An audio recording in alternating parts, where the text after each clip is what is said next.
I sat in my usual corner at the brunch spot my family frequented every weekend. The coffee in front of me had gone cold, but I kept stirring it slowly, an old habit that helped me stay calm.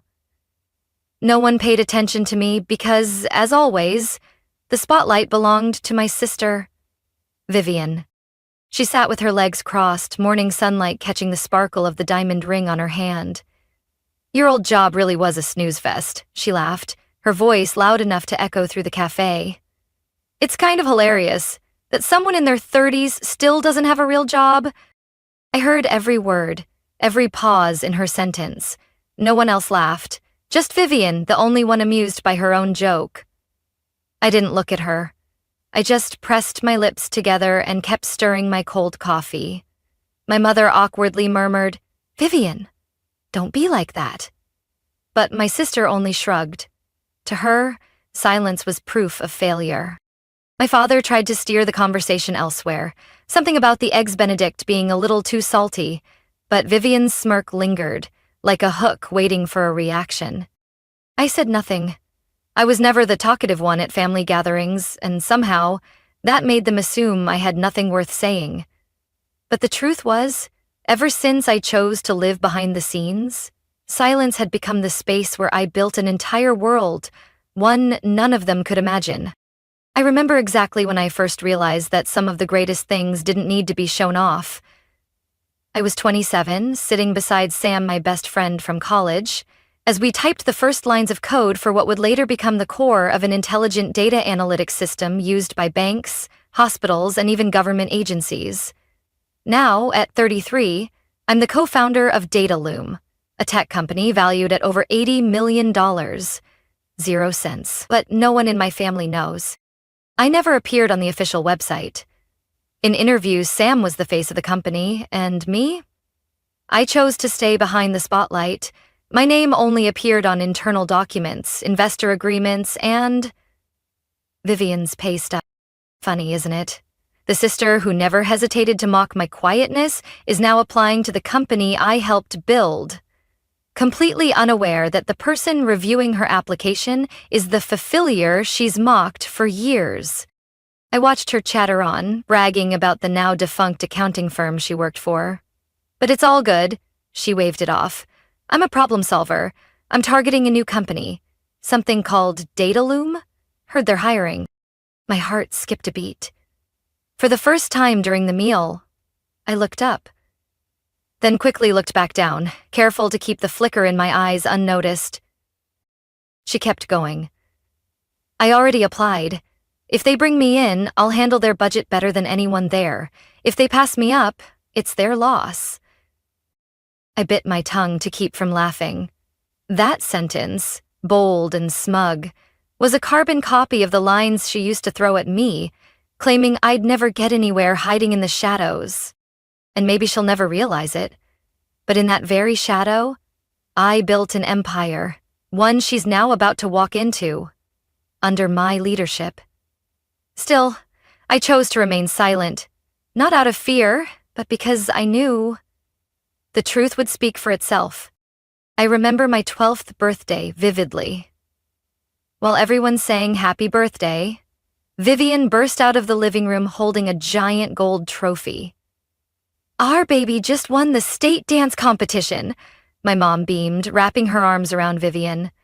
I stood by my cake, candles flickering in front of me, but no one asked what I wished for. And I didn't even bother blowing them out. Vivian was always like that. Bright, loud, always giving people something to clap for. Me? I quietly gathered my gifts, went to my room, opened the old laptop Dad gave me the year before, and kept building my first data model. Even as a child, I loved what others found boring. I liked taking toys apart to see how they worked. I loved figuring out why a video game ran so smoothly. I loved the feeling of writing a block of code and watching it work flawlessly. My mom used to say, "Eleanor can sit for hours and you won't hear a sound." Dad used to joke, "We've got a firework and a flashlight in this house, guess which is which?" No guessing needed. Vivian was the firework, I was the flashlight.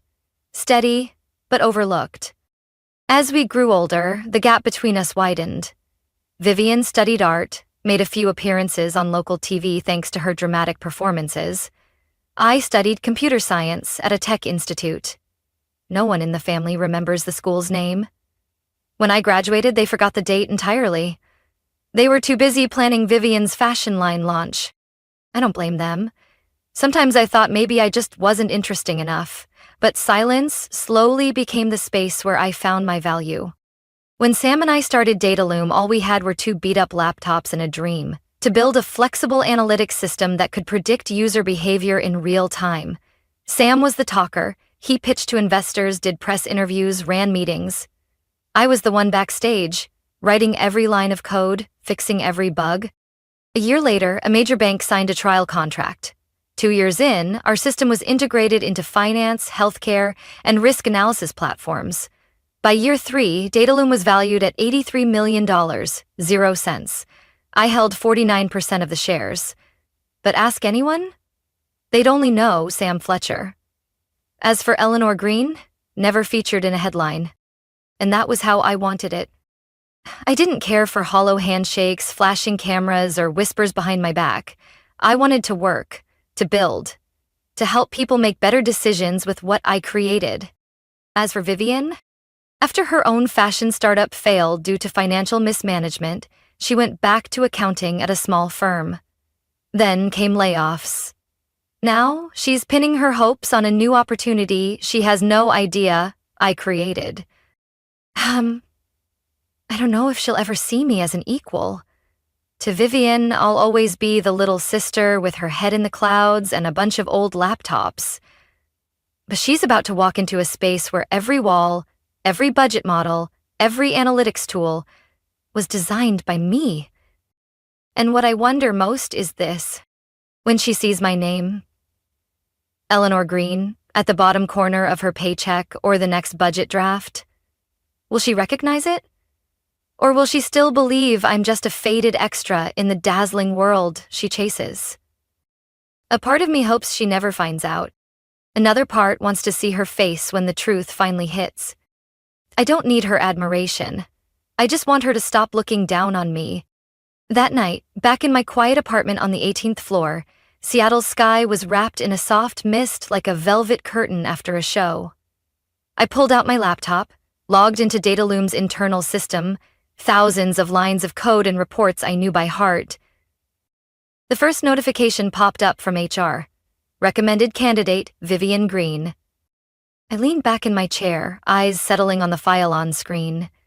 I had expected this moment, but still, my heart paused for a beat. Her smiling photo, dressed in a beige blazer, stood out on the application form. I skimmed through her experience, skills, and the internal reviewer's note. Confident demeanor, strong communicator, well-suited for the budget analyst role. Recommend for next round interview. I didn't type a word, just clicked the 3 dots in the corner. A window appeared. Forward, code, cop, pro. I clicked approve. She got the job. No one at the company, except Sam, knew I was a co-founder. From day one, we agreed to use only Sam's name on all media and public documents. I didn't want my image floating around the internet. I'd seen too many people lose their personal lives chasing fame. I didn't need praise. I needed freedom. So within Dataloom, I was simply Eleanor, the senior technical advisor who usually worked remotely. I only came into the office once a week, after 6 p.m. The rest of the time, I led projects, approved spending, and mapped out strategies, all from behind the scenes. Sam was the one in front of cameras, shaking hands with investors and speaking at tech conferences. He always respected my choice, never once revealing my identity to employees or the press. I used to wonder if that decision was the right one, but now, watching Vivian step into the world I built with my own hands, I was certain staying silent was the only way to make this moment interesting. On her first day at work, I stayed home, just as scheduled. But I turned on the internal camera system, something very few people knew I designed. From a low-angle view in the shared kitchen on the 9th floor, I saw her standing near the espresso machine, eyes wide with surprise as she looked at the digital bulletin board displaying the company's ongoing projects. This is the new company that hired me, she told a colleague proudly. Word is, the two founders are super private. No one's ever seen the other one. Might just be a legal placeholder. I chuckled softly. It wasn't the first time I'd heard someone question the existence of the second co-founder. That afternoon, Sam video called me. She's off to a decent start, he said, sipping coffee. Confident, maybe a bit showy, but competent. Are you sure about this? She still has no idea who you are, Eleanor. For now, let's keep it that way, I replied. Just don't slip. If she's good, this is a great opportunity. If she's not, the truth will come out faster. This wasn't about revenge. I didn't want her to fail, nor did I seek payback. I just wanted to know, how would Vivian behave when no one recognized her? When there was no spotlight, no audience clapping? A week passed, then 2. Each time I came into the office after hours, she had already left. I kept my routine, approving budgets at night, reviewing HR files in the silence of empty halls and idle elevators. Until one day, I was in the basement server room checking the security system when I heard high heels echoing in the hallway. I stepped out and there she was, frozen in the doorway. Eleanor? She asked, startled and suspicious. I nodded calmly. Hi. She squinted. What are you doing down here? Only senior management has access to this area. I smiled. Well, I guess I have special access. She tilted her head, about to say something, when Sam stepped out from the adjacent room holding a folder. Hey, Eleanor, could you take a look at the new AI deployment plan? Needs your sign-off by Friday. I took the file and looked back at Vivian. Her eyes froze. There was no need for words. I knew in that moment the seed of doubt had been planted. And now I'd see... Would she finally see me? Or still view me as the harmless shadow she always believed I was? That morning, Seattle had a light drizzle. I had just signed off on the latest quarterly report when my phone rang. It was Sam. Eleanor, something funny just happened. I think Vivian's starting to get curious, he said with a hint of amusement. I looked up at my screen. A new email from accounting popped up. NS signature found in internal budget file. Please confirm approving authority. My heart slowed. It was time. Nearly 2 months had passed since Vivian officially joined Dataloom as a budget analyst. In that time, she had begun earning favor in a few departments, thanks to her confidence and persuasive skills. I had watched from afar, quietly approving her proposals and saying nothing. But she had started noticing details.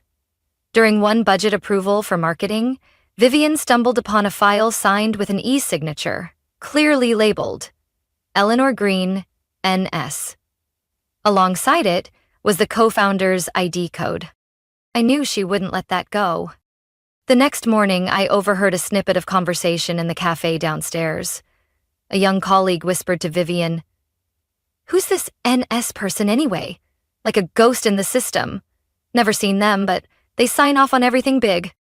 Vivian smirked. "Probably just a legal figurehead. I don't trust names without faces." Behind a wooden partition, I tightened my grip on my coffee cup. Don't trust. She'd learn soon enough. 3 days later, she walked straight into accounting and requested access to the full budget record for the most recent quarter. With her clearance, she opened file after file, until she reached the one where my name appeared again and again, beside documents outlining Dataloom's financial core. Not just signatures, but dates, file IDs, legal assessments. Every key piece carried my name. The same sister who believed I lived off the family's kindness was now staring at proof that I wasn't just any employee. I was the one who had approved her paycheck, the one behind the very reports she worked with every day. That afternoon, I got a system alert. Internal access request from account Vivian Green, Dartag Dataloom, founding records. She had reached the master file. I pictured her sitting there, soft blue light illuminating her face as she saw the founding documents for the first time. Eleanor Green and Samuel Fletcher. 50/50 ownership. Role description: Chief Technical Architect. Ms. Green. Her heart must have clenched. I knew her. When she's shocked, she doesn't scream or cause a scene. She goes silent, but her eyes blaze. Then she starts trying to prove, this can't be real. That same afternoon, I arrived at the office earlier than usual. I wanted to see her reaction with my own eyes. Sure enough, when I entered the pantry, I saw Vivian standing alone, gripping the edge of the counter, staring at a printed page. I approached gently. You okay? She turned, eyes locked on mine, furious and confused. Eleanor, she said, voice tight. You're the co-founder? I didn't answer immediately. I just nodded. How long? She asked. Since the beginning, I replied calmly. Sam and I started this company in a tiny room near Capitol Hill, back when you thought I was unemployed. Vivian laughed, not mockingly, but bitterly, half disbelief, half self-directed irony. So all this time, you were signing my paycheck. I worked under you? I nodded again. Not out of pride, Vivian, just doing my job. You're capable, so I approved your promotion. If you weren't, I'd have done the opposite. She fell silent, eyes dropping to the floor. I pulled a sheet from my pocket. A budget plan for an upcoming initiative on tech education for underprivileged kids. We're launching this soon. If you're interested, I think you'd be a great fit. She didn't take the paper. But her eyes changed. Something had shifted. I turned to leave, not pushing her. She'd need time. But for the first time in years, I saw in her eyes not scorn, but a silent question. How many times have I misjudged my little sister? The 5-year Dataloom anniversary gala was held in a glass building by Lake Union, where chandelier light danced like ripples across the floor. I stood in the guest dressing room, staring into the mirror. A long black dress, minimalist but elegant, fit snugly against a frame worn from years of all-nighters. My hair was pinned neatly, lips brushed with soft pink. I didn't want to stand out, but it wasn't about what I wanted anymore. Sam knocked, peeking in. Ready, Eleanor? I swallowed hard. Not really, but I guess no one's ever truly ready to step out of the dark. He laughed. You're not stepping out, you're stepping up. We walked onto the stage from the wings as the lights dimmed. The MC had just finished. And now, please welcome the 2 co-founders of Dataloom, Samuel Fletcher and Eleanor Green. Applause erupted, loud, clear, electric. Every eye turned toward me as I stepped into the light for the first time, officially and without a mask. I smiled, quietly but with purpose. And then I saw Vivian. She stood at the back of the room, one hand clutching a champagne glass she hadn't touched, her face stunned, her world flipped upside down. I knew that feeling. I'd lived it. On the day we landed our first $1 million investment, that moment when something no one thought was real becomes undeniable. Sam spoke first. He shared our journey from his mom's garage to Dataloom's current HQ, about server crashes at 2 a.m., deadlines that left us passed out on keyboards. When he passed the mic to me, the room fell silent. I took a deep breath. Hi, everyone. I'm Eleanor Green, and I guess, for many of you, this is the first time you've actually seen me. A gentle wave of laughter rolled through the crowd. It wasn't mocking, it was warm surprise. I continued, I'm not great at public speaking, and I never imagined I'd be up here. But 5 years ago, Sam and I had 2 things. An idea and a belief that technology could be built on trust. I glanced down at the audience. Vivian was still standing there, no longer holding her drink. Her eyes were fixed on me, as if trying to make sense of a stranger wearing the face of someone she once knew. I know I'm not the public face of this company, I went on, and that was entirely my choice. But today, I felt I owed you my presence, not for fame, but out of gratitude. Applause rose again. I nodded in thanks, then stepped back to let the MC close the ceremony. As the lights shifted to dinner, I made my way toward the buffet, looking for a quiet corner. But with every step, someone stopped me to chat. "We thought you were a legend," one software engineer laughed. "Didn't think you actually existed." I smiled, made a few polite replies, but my mind kept drifting back to Vivian. I glanced toward the pillar where she'd stood. Empty. She had left. And I didn't know when she'd gone or how much of my speech she'd heard. But I felt something, an empty space quietly opening inside me, where there should have been a warm look from someone close. That night, back in my apartment, I kicked off my shoes and sank into the sofa. My phone lit up with dozens of congratulatory messages from colleagues, partners, even my parents. "We're so proud of you, sweetheart. Words can't describe it." But nothing from Vivian. I replayed the live stream of the event on the company website, skipped ahead to my speech, then hit pause. I didn't need to watch it again. I just wanted to know one thing. In that moment, under the spotlight, what did Vivian see? A stranger? Or the little sister she once believed would never amount to anything? 2 days after the gala, I arrived at the office earlier than usual. Not for a meeting or to sign off on documents, just to finish something personal. I opened the drawer in the 10th floor conference room and pulled out a small walnut box I'd kept since college. Inside, I placed a navy linen-covered notebook, a black ink pen, and a handwritten card. It took me over an hour to write just a few lines. Not fancy, not poetic, just honest. "Vivian, thank you for your efforts at Datalum. You're truly capable, and I believe you'll go far. I'm proud to work with you, even if we began in silence. Eleanor." I folded the card, tucked it inside the notebook, and handed it to the internal delivery assistant with a quiet instruction. "Please give this to Vivian Green, no sender name." I wasn't expecting a reply. The gift wasn't an olive branch, it was just an open door, quiet and without pressure. So she could walk through if she chose to. The rest of the week passed with no message. No email, no thank you. But I noticed a few things.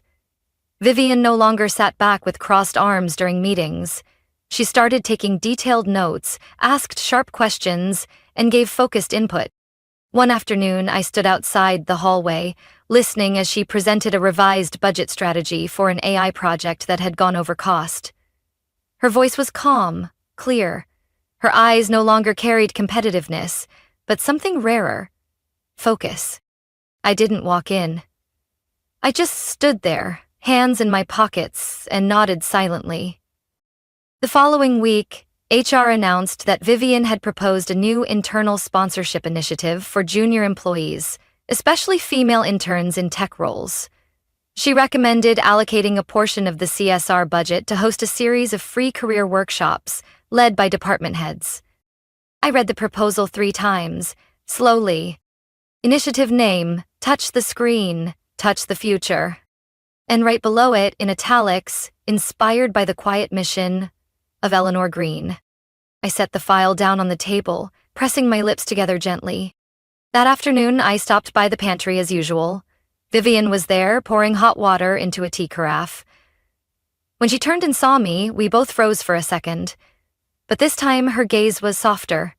No tension. No defensiveness. I was about to pass when she suddenly spoke. "The pen is beautiful. And the notebook. I've written a few pages." I turned to her.